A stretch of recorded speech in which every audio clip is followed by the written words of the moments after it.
Masyarakat harus mewaspadai rencana Majelis Permusyawaratan Rakyat, MPR, mengamandemen Undang-Undang Dasar, UUD 1945.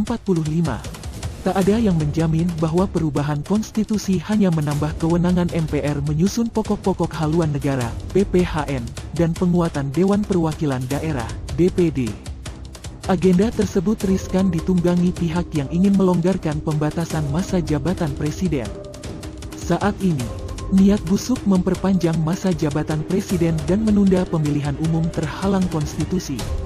Karena itu, mereka yang memiliki tekad tersebut berkepentingan mengubah terlebih dulu pasal yang mengatur masa jabatan presiden dan pelaksanaan pemilu. Maka, menggulirkan amandemen sama dengan memberikan kesempatan untuk membongkar benteng penghalang rencana tersebut. Keinginan untuk mengubah masa jabatan presiden ataupun menunda pemilu bukanlah isapan jempol. 3 ketua umum partai politik pendukung pemerintah sudah melemparkan wacana tersebut ke publik. Menteri Koordinator Kemaritiman dan Investasi Luhut Binsar Panjaitan juga melontarkan gagasan serupa. Di daerah, penggiringan opini bahwa rakyat jelata ingin jabatan Presiden Joko Widodo diperpanjang juga terjadi, seperti pengakuan penjual cendol di Jawa Timur yang dibayar Rp200.000 untuk menyatakan mendukung Jokowi 3 periode, yang juga kelihatan adalah sikap Presiden Jokowi. Sementara dulu dia mengatakan gagasan masa jabatan 3 periode yang dilontarkan pendukungnya seperti menamparkan mukanya.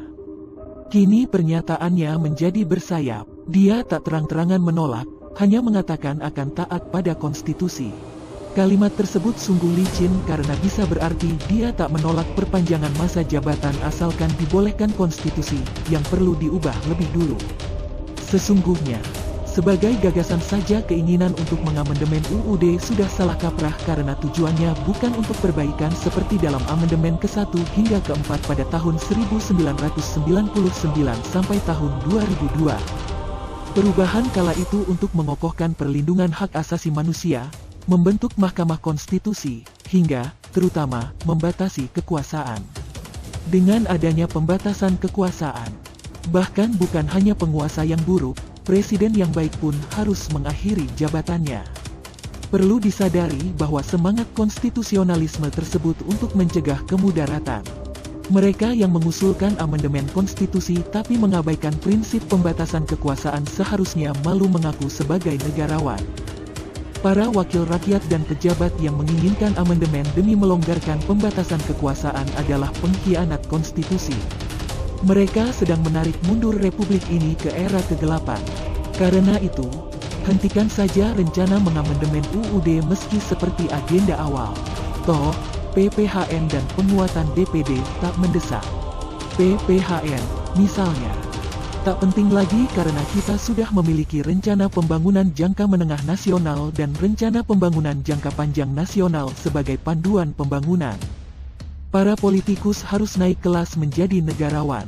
Jika main api ini terus dilanjutkan, bukan tak mungkin seluruh negeri akan terbakar.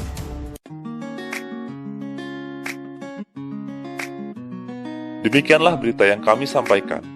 Jika Anda ingin update berita terbaru dari kami, silakan klik tombol subscribe atau langganan. Dan Anda boleh juga untuk men-share atau membagikan berita ini kepada teman-teman Anda yang lain. Terima kasih, sampai jumpa.